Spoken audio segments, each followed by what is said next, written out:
Hello and welcome to JoeSchaeferFlyFishing.com. This is my first video I'm doing for fly tying. Very exciting for me to be able to show my skills and be able to share with you a bunch of my patterns over the next few months throughout these winter months. Get you guys tying, getting ready for spring. This pattern is not only good for the winter or for the summertime and the springtime, it's good all times of year. I use it a lot in the wintertime. It crosses over as a caddis larva. It can also be a midge pattern, just depending on the sizes. I usually tie these from about 22 to size 18 or 16. I just call it the rubber midge. It's a real simple pattern. It's nothing special, but it shows a lot of the basic techniques for the beginning fly tyer. So hopefully those beginning fly tyers out there will get out there and tie a bunch of these up. They're very cheap and easy to get, the materials, and you'll be able to use this pattern anywhere you go. For the advanced tyers, this is very simple pattern, but very effective pattern anywhere across the country. So the first thing I'll show you is what we use for this fly. First thing we use is red 70 UTC thread. Next is an extra small or small wire in red. And then the third material that we'll be using is a span flex or a wonder wrap. Either one of them will work. Any rubbery type material that flexes. These make wonderful bodies, pretty easy to work with. So we'll start off by getting the thread on the hook. I like to keep my tag end up, and I'll just make connecting wraps, a couple turns, and then the jam knot back to the top. And then I'll just cut that thread. That gives us a good start at the beginning here. Okay, the first material we're going to tie in is the wire. Okay, so we're going to lay that wire up next to the hook, and we're going to make a couple wraps, securing that to the side of the hook. Okay. Next, we're going to tie in the wonder wrap or span flex. And all we're going to do is capture that. Usually I like to put this at the top. Makes it a little bit easier. And now, as I wrap, I'm going to grab both of those materials and I'm going to pull on that span flex or wonder wrap, so it flattens it out, so it binds it to the hook a little bit better and you don't get that bulk. Make connecting wraps all the way down the body to just behind where the hook shank would sit. Sometimes I'll even go a little further if I want a little bit more body to it. And then I'm going to return those wraps, connecting wraps, all the way to the top. That'll secure it to the hook good, both materials. And you can see we'll come back to the head here. And those materials are ready to go now. Okay, we're going to take first the span flex or the wonder wrap, and we're going to kind of pull, and we're going to bring that folder forward, palmering.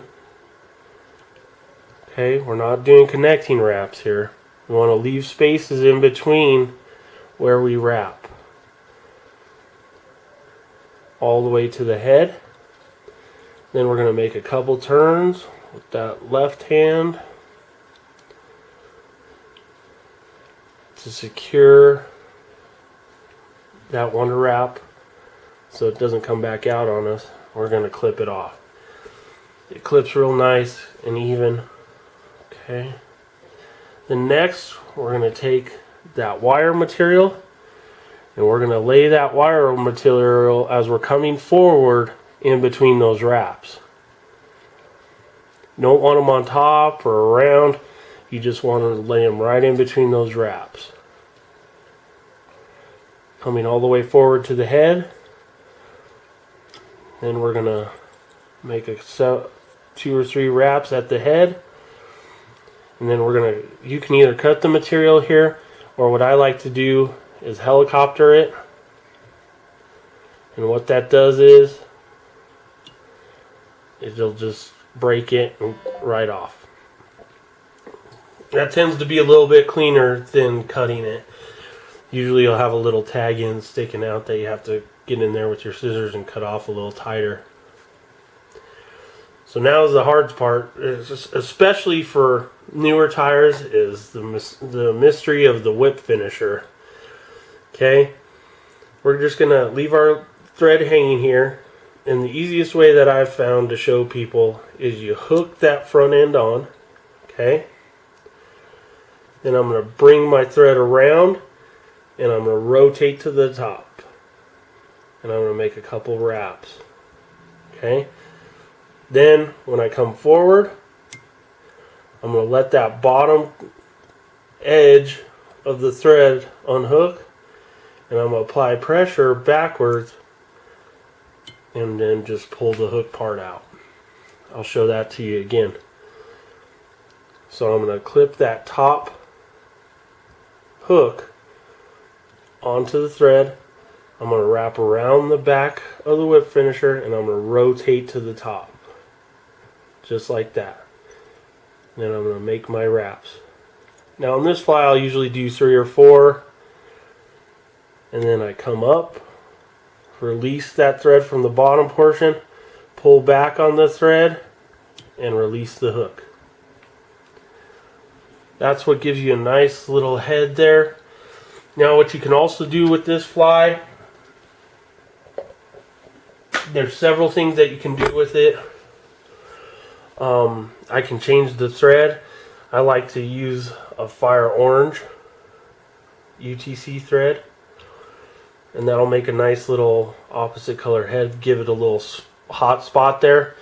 Or you can take a Sharpie, black Sharpie, and you can color the thread here. Just lay it up against the thread, color it black, and then you would just whip finish, put that whip finisher on, rotate to the top, and that'll give you a nice little black head there as well.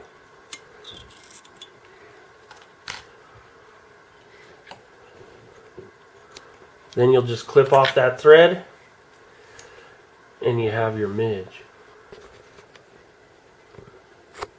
Now this pattern is very effective with these different methods that I showed you. Easy tie. Hope you enjoyed it. Look for more patterns that I'll be putting out soon. Thank you.